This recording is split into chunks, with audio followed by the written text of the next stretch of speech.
चाणक्यଙ୍କ नीति चाणक्यଙ୍କ द्वारा रचित एक नीति ग्रंथ अटे जो जीवन को सुखमय सफल करने उपयुक्त समाधान दि जाइए। एही ग्रंथर मुख्य विषय मानव जीवन को एक व्यवहारिक शिक्षा देवाई। चाणक्य महाज्ञानी थिले। से तांको नीति बल चंद्रगुप्त मौर्य को राजार आसन में बसई देइथिले। तेबे चलतु जानिबा चाणक्यଙ୍କ महत्वपूर्ण नीति गुड़िक जहाँ आपण को जीवन कौन ना कौन मोड़ में काम आसपे। आपण जदि नुआ किसी शिखा जाना चाहते तेबे वीडियो को लाइक सब्सक्राइब करंतु। वीडियोटी अति शिक्षणीय अटे।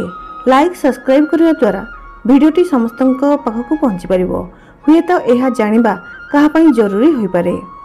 एही नीति गुड़िक आपण जीवन निश्चित बदल पारे। तेबे चलतु जानिबा। प्रथम मनरे भाविथिबा योजना को काहाको कहतु नहीं, बरम सही योजना को मनरे रखी पूरा करने उचित। आचार्य चाणक्य कहते जो व्यक्ति आर्थिक व्यवहार रे ज्ञान अर्जन करिबारे ओ खाइबारे कामधंदा करिबारे शरम करे नहीं से सुखी होइथाए। आमे सही काम करवा उचित जहाँ आमे सावधान रूप से योजना कर सारी जहाँ भविष्यत पई प्रस्तुत अछि और जी चतुरता सह कौन ना कौन समस्या शेष कर दे थाए से सुखी रही थाए। भाग्य अनुसार चलुवा लोक शीघ्र बर्बाद हो जाती। जो व्यक्तिर काम करने कौन व्यवस्था नहीं तांको कौन सुख मिल पारे नहीं। आचार्य चाणक्य कहते जो जिनिस दूर को देखा जाए जहाँ असंभव देखा जाए जहाँ आम पहुँच ठारू बाहर देखा जाए ताहा भी सहजरे हासिल हो पारे जदि आमे परिश्रम करिबा। काहेकि ना परिश्रम ठारू बड़ आउ किछि नहीं।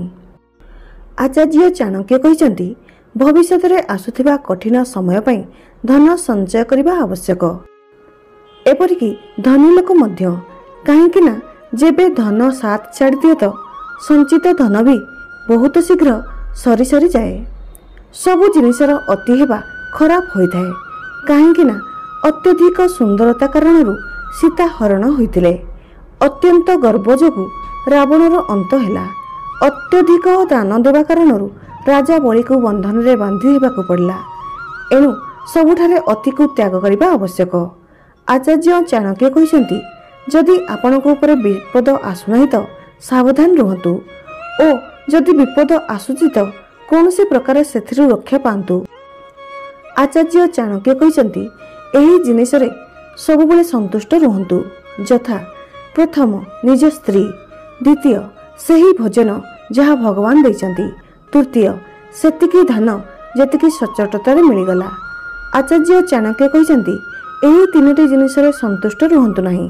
अभ्यास भगवान को नाम स्मरण और अन्यर उपकार करबा अन्य ठाऊ साहाय्य मिलथाए ताकू फेरस्त करबा उचित। सेहीपरि जी आम सह दुष्टता करिथाए तो आमको तांको सह दुष्टता करबा उचित। एमिति करिबारे कौनसी पाप नहीं।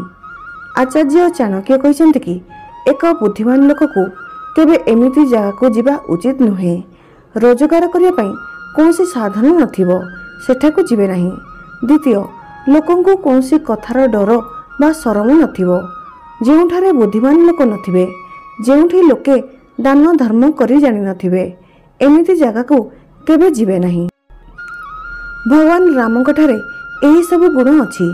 सद गुणरे प्रीति, मिठा वचन, दान देवा पई तीव्र इच्छा शक्ति, मित्रंक सहित कपट रहित व्यवहार, गुरुंक उपस्थिति रे विनम्रता, मनर गभीर शांति, शुद्ध आचरण, गुणर परख, शस्त्र ज्ञानर अनुभूति, रूपर सुंदरता, भगवत भक्ति। भगवान रामଙ୍କ ठारे एही सब गुण अछि। विद्यार्जन करिबा, विद्या अर्जन करिबा एक कामधेनु समान अटे जी सबु ऋतुरे अमृत प्रदान करिथाए। से विदेश रे माँ परी रक्षक और हितकारी होइथाए। एथिपाई विद्या को एक गुप्तधन कहुए। जी परिश्रमी से गरीब होई न पारंती। सबुबले भगवान को स्मरण करुवा लोकों को केबे पाप छुई पारे नहीं। जी चुप और शांत रुहंती से झगड़ारे पड़ती नहीं। जागरूक लोक लीडर होइथांती। आचार्य चाणक्य कहते भल आचरण दुख को शेष करिथाए। विवेक ଅଜ୍ଞାନକୁ ନଷ୍ଟ କରିଥାଏ। ଜ୍ଞାନ ଭୟକୁ ସମାପ୍ତ କରିଥାଏ।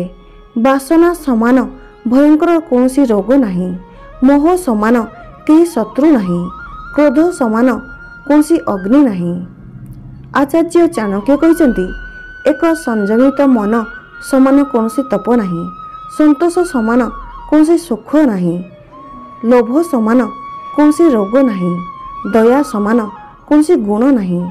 ଆଚାର୍ଯ୍ୟ ଚାଣକ୍ୟ କହିଛନ୍ତି, ସେହି ଲୋକ ଯିଏ ଏହି ଦୁନିଆରେ ସୁଖୀ ଅଛନ୍ତି, ଯିଏ ନିଜ ସମ୍ବନ୍ଧୀଙ୍କ ପ୍ରତି ଉଦାର ଅଟନ୍ତି, ଭଲ ଲୋକଙ୍କ ପ୍ରତି ପ୍ରେମ ଭାବ ରଖନ୍ତି, ନୀଚ ଲୋକଙ୍କୁ ଧୂର୍ତ୍ତତାପୂର୍ବକ ବ୍ୟବହାର କରନ୍ତି, ବିଦ୍ୱାନଙ୍କ ଠାରେ କିଛି ଲୁଚାନ୍ତି ନାହିଁ, ଶତ୍ରୁ ଆଗରେ ସାହସ ଦେଖାନ୍ତି, ବଡ଼ମାନଙ୍କ ପ୍ରତି ବିନମ୍ର ଓ ପତ୍ନୀ ପ୍ରତି ଶକ୍ତ ଅଟନ୍ତି, ଏହିପରି ଲୋକଙ୍କ ଠାରୁ ଦୂରେଇ ରହିବା ଆବଶ୍ୟକ।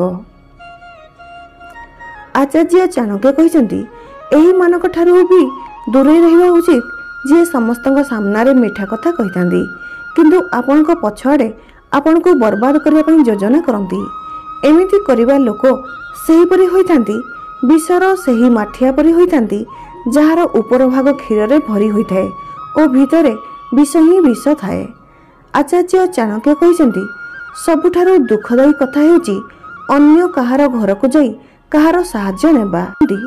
ଯିଏ ଜନ୍ମରୁ ଅନ୍ଧ ଅଟନ୍ତି ସେ ଦେଖିପାରନ୍ତି ନାହିଁ, ସେହିପରି ଯିଏ ବାସନାର ଅଧୀନରେ ଥାନ୍ତି ସେ ମଧ୍ୟ ଦେଖିପାରନ୍ତି ନାହିଁ। ଗର୍ବୀ ବ୍ୟକ୍ତିକୁ କେବେ ଏହା ଲାଗେ ନାହିଁ କି ସେ କିଛି ଖରାପ କାର୍ଯ୍ୟ କରୁଛନ୍ତି ବୋଲି, ଓ ଯିଏ ଟଙ୍କା ପଛରେ ପଡ଼ିଥାନ୍ତି ତାଙ୍କୁ ତାଙ୍କ କାମରେ କିଛି ଖରାପ ଦେଖାଯାଏ ନାହିଁ। ଆଚାର୍ଯ୍ୟ ଚାଣକ୍ୟ କହିଛନ୍ତି, ନିଜ ବ୍ୟବହାରରେ ବହୁତ ସିଧା ହୁଅନ୍ତୁ ନାହିଁ, କାହିଁକି ନା ଜଙ୍ଗଲରେ ଗଲେ ଦେଖିବେ କି ଯେଉଁ ଗଛ ସିଧା ହୋଇଥାଏ ତାକୁ ପ୍ରଥମେ କାଟି ଦିଆଯାଏ, ଆଉ ଯେଉଁ ଗଛ ଅଙ୍କା ବଙ୍କା ଥାଏ ତାହା ଠିଆ ହୋଇଥାଏ। ଅର୍ଥାତ୍ ନିଜକୁ ଲୋକଙ୍କ ଦ୍ୱାରା ଖରାପ ବ୍ୟବହାର କରିବାକୁ ଦିଅନ୍ତୁ ନାହିଁ, ତାଙ୍କୁ ଜବାବ ଦେବା ଶିଖନ୍ତୁ।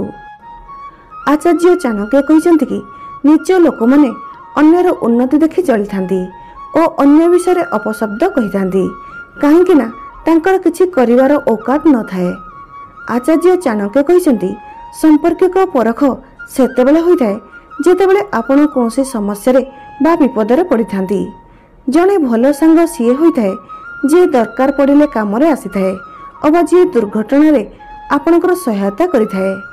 ଆଚାର୍ଯ୍ୟ ଚାଣକ୍ୟ କହିଛନ୍ତି, ସେହି ବ୍ୟକ୍ତି ପାଇଁ ପୃଥିବୀ ହିଁ ସ୍ୱର୍ଗ ହୋଇଥାଏ ଯାହାର ପୁତ୍ର କଥା ମାନିଥାଏ, ଯାହାର ସ୍ତ୍ରୀ ଇଚ୍ଛା ଅନୁସାରେ ବ୍ୟବହାର କରିଥାଏ, ଯାହାର ନିଜ ଧନ ଉପରେ ସନ୍ତୁଷ୍ଟତା ଥାଏ।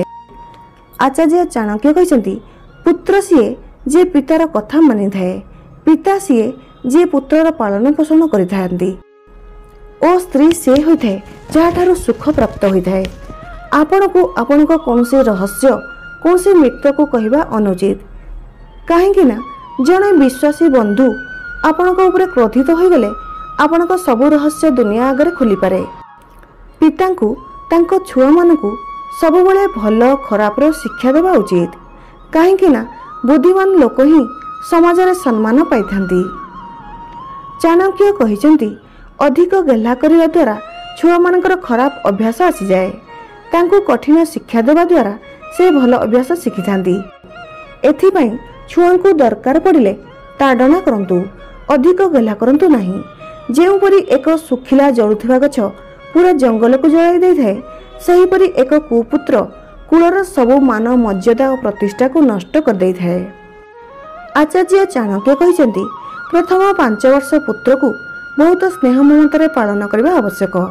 10 ବର୍ଷ ପର୍ଯ୍ୟନ୍ତ ତାଙ୍କୁ ବାଡ଼ିର ମାଡ଼ରେ ଡରାନ୍ତୁ, କିନ୍ତୁ ତାପରେ ପୁତ୍ର ସହ ମିତ୍ର ପରି ବ୍ୟବହାର କରନ୍ତୁ, କାହିଁକି ନା ଆପଣଙ୍କ ବାଳକ ପୁତ୍ର ହିଁ ଆପଣଙ୍କର ଓ ଆପଣ ହିଁ ତାର ସବୁଠାରୁ ଭଲ ମିତ୍ର ହୋଇଥାନ୍ତି।